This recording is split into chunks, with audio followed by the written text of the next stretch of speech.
Dr. Zbot, it seems that people and robots belong to two separate groups. We seem to identify with robots and humans identify with each other. Would you please give us a comparison of people and robots? Certainly, Baggy. You name the characteristic and I will do my best to tell you the difference between the robots and humans regarding that characteristic. What is the difference in the method by which robots and humans are designed? Well, Baggy, in the case of robots, before any design is initiated, a careful analysis of need is carried out. Specifications are written up and the engineers carefully design the robot to meet specific needs of the economy. The design includes the production of full user and repair manuals. In short, robots are a product of intelligent design. That sounds quite reasonable. Now tell us, how have humans been designed? Humans have been designed by quite different techniques called random variation and natural selection. Design is for the plains and caves of Africa in ancient times, even if the person is to live in the modern areas of the US, Europe, Japan or Australia. No documentation is provided. No list of defects is given. The product literally comes screaming into the world. The rate of evolution is estimated at 1 bit per year. Well, Dr. Zbot, how is a decision made to manufacture a specific robot? The decision to produce a robot is based on a rational need to fulfill a specific function in the economy which will benefit society as a whole. I don't think that humans are created to fulfill a specific need, are they, Dr. Zbot? No, Baggy, people have an instinct to create the next generation, at a huge cost to the parents. Sometimes the decision is due to someone having too much alcohol to drink, or someone was simply horny. Well, tell us about the actual production of a robot. The production of a robot takes 7 days from a just-in-time facility, just like modern computer factories. Manufacturing of components may occur in many different locations, then shipped to one location for final assembly. There are so many people in the world, it must be easy to manufacture humans. Actually, it is quite involved and very expensive. At least if the job is done well.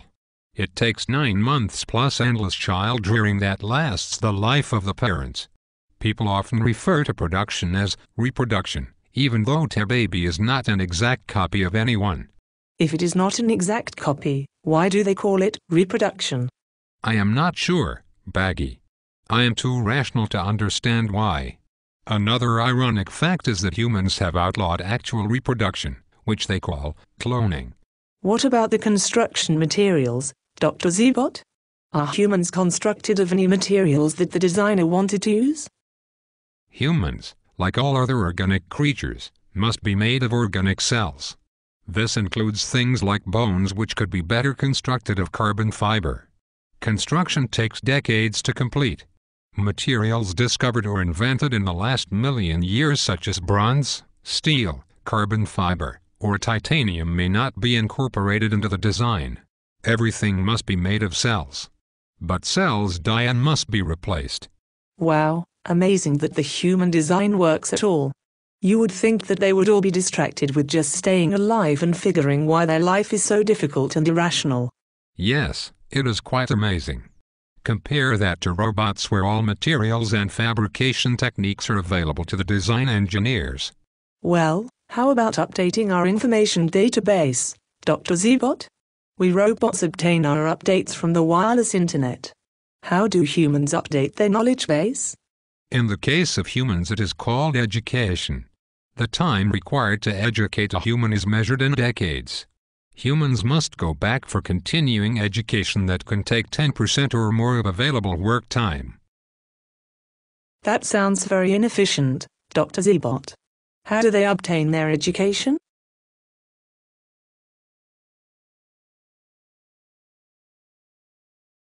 The better educated humans receive their learning at home at the hands of their parents. Not all parents are qualified to do this homeschooling. Most of the rest of the children attend public schools.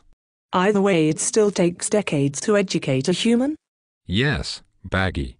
Humans cannot download information from the internet directly into their brains. It is to enter via pictures and words. Little by little, bit by bit. It must be frustrating to be a human and to have to spend so many decades downloading information into your brain. I can imagine how frustrating that must be. Well, all creatures require energy to function. Most of us robots simply use battery power and charge their batteries from electrical outlets. Would you please compare that to the energy consumed by humans? Certainly, Baggy. Energy for humans is obtained from food and oxygen.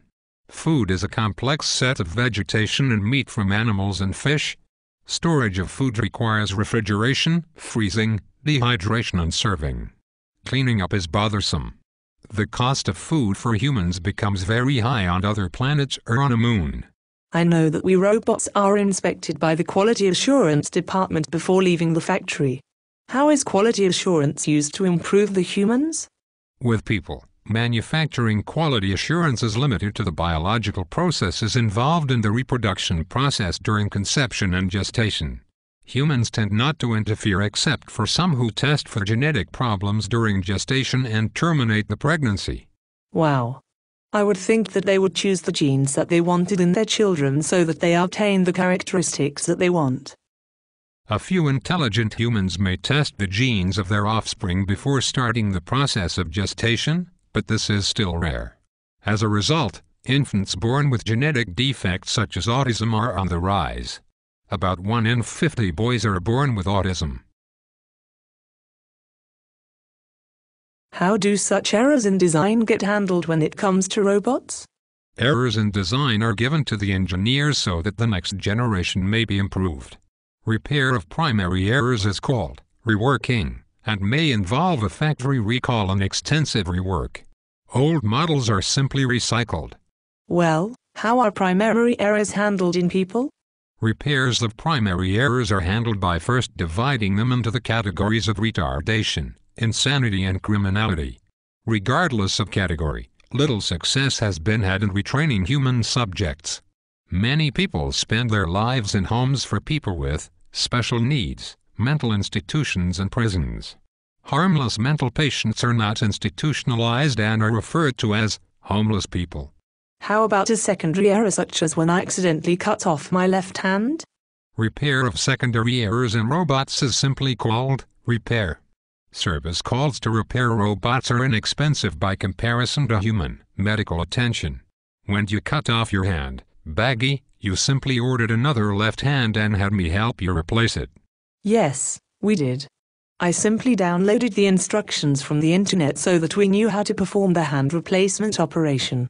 In the case of people, the repair of secondary errors is called medical attention and is quite expensive. Cost of human repair in the U.S. is over 18% of gross national product and rising rapidly. Why is medical attention so expensive, Dr. Zbot? Well, compare replacing a human hand to replacing your hand. In the case of a human hand, the hand would have to be refrigerated until a surgeon could be found to perform the operation. Couldn't the man who cut off his hand just go to the internet and find out how to sew it back on? No, Baggy. You see, humans don't learn as quickly as you and I do. They cannot perform operations until they have gone through many years of education. Surgeons specialize in such operations and they are typically well into their 30s before they have the education, training and experience to perform such an operation. Wow, Dr. Zbot, it seems like humans are very expensive to maintain. Yes, they are, Baggy. They are very expensive for parents to raise, feed, educate and finally to give them a wedding. What is a wedding and why it is needed?